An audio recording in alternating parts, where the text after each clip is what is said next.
True obedience is the refusal to compromise in any regard our relationship with God, regardless of the consequences.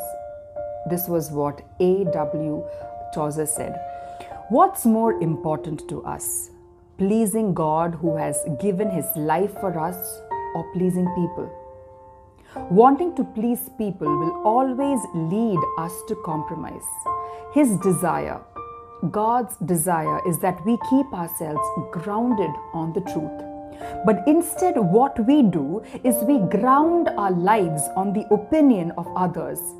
This was the issue that the church of Pergamum faced. Instead of living for what they knew was true, they lived to be accepted by people. This is what we see in Revelations chapter 2, verses 12 to 17. Pergamum was a tough city for Christians. Over the years, temples were built to emperors.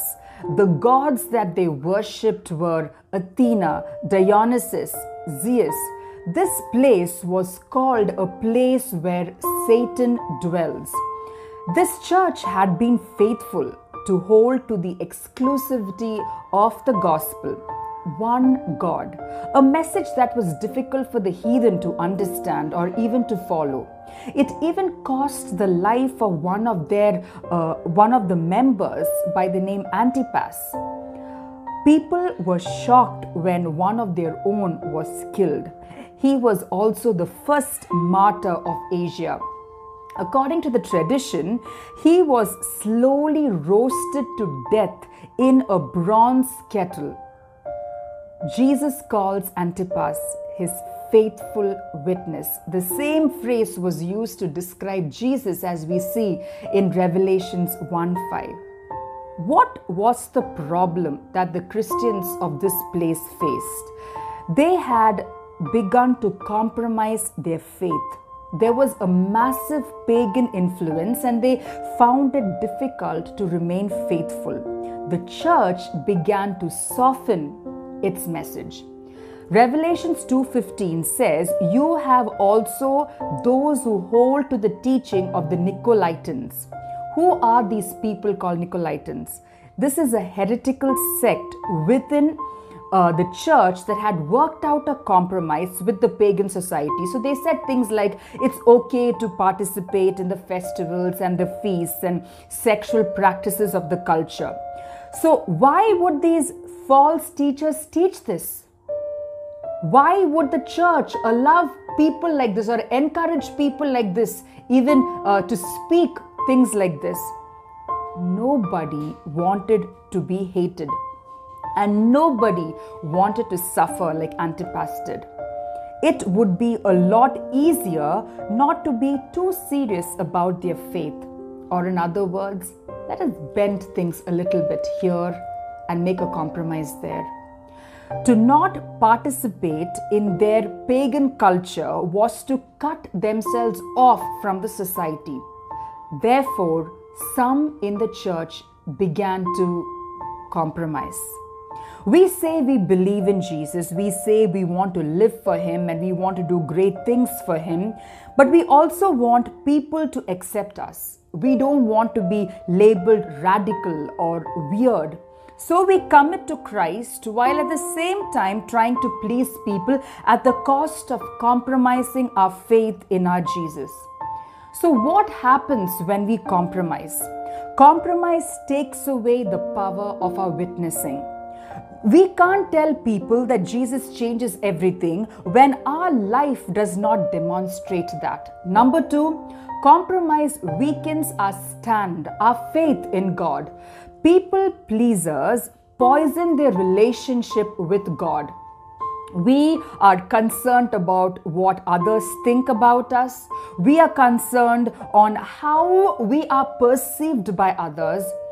The thoughts like how can we get ahead with people than honoring God. Our compromise will hinder our spiritual growth. If we live in a continued state of compromise and if there is no repentance of our compromise, it could demonstrate that we don't know Jesus at all. And that's a very sad thing. Compromising just does not affect us, but it also affects the whole church, because there are many people who really look up to us. And if we live like in a state of compromise where we are bending things a little bit here, a little bit there to suit us, to make others happy, then the people who follow us, they're not following the truth. The three challenges that believers face today are to stay grounded in the truth. That is the word, and only the word, not their words, but the word of God. People are finding it very difficult these days to stay grounded in the truth. And we live to please others. The second challenge that they follow is living to please others.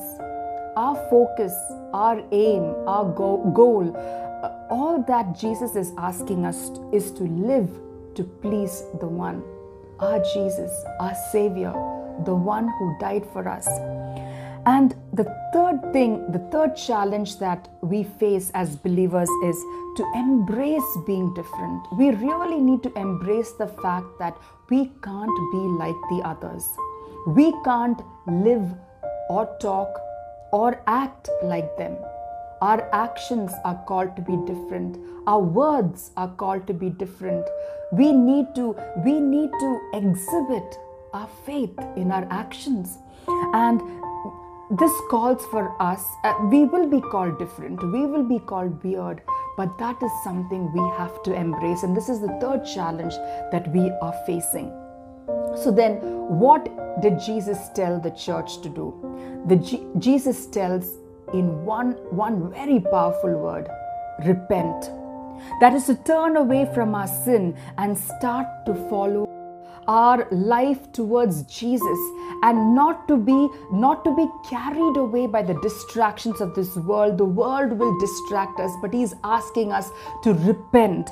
Acts 3:19 and 20 says this: repent therefore and turn back, that your sins may be blotted out, that times of refreshing may come from the presence of the Lord, and that He may come and that He may send the Christ appointed for you. God is asking us to repent and turn back to Him, to ask. He's asking us to just ask, Lord, please forgive me, because I have compromised when I should have stood for you.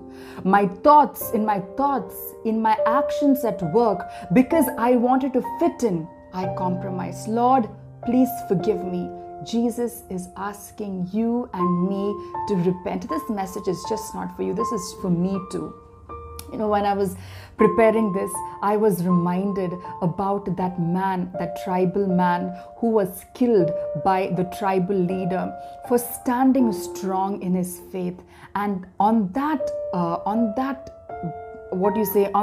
pitiful day, or on that day when this man was killed, first his children were killed, and then his wife was killed, and then he was killed, because you know why? He was summoned and he was asked to deny Christ. He could have compromised. He was a new believer. He was from the Garo tribe he was from a tribe from the Garo Hills in Assam, in today's Assam. And he was a new believer in Christ. His conviction of who Jesus was so strong. And therefore, every time when we sing, I have decided to follow Jesus, no turning back, no turning back. You know, the cross before me, the world behind me. This came from a man, not when he was sitting in an air-conditioned room under colorful lights, or in front of a congregation.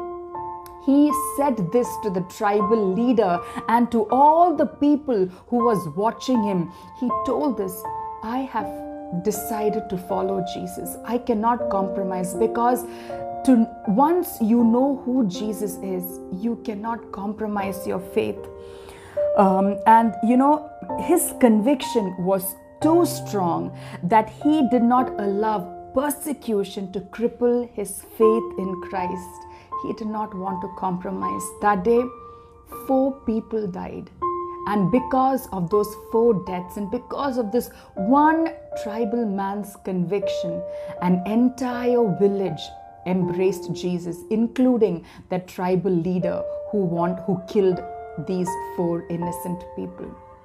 What is the challenge today that we are facing is that we sometimes live a life of compromise. So today, the question is, as a child of God, should we compromise? Should we bend things here and there to fit in? Or should we stand for our faith and say, I have decided to follow Jesus and there is no turning back? God bless you.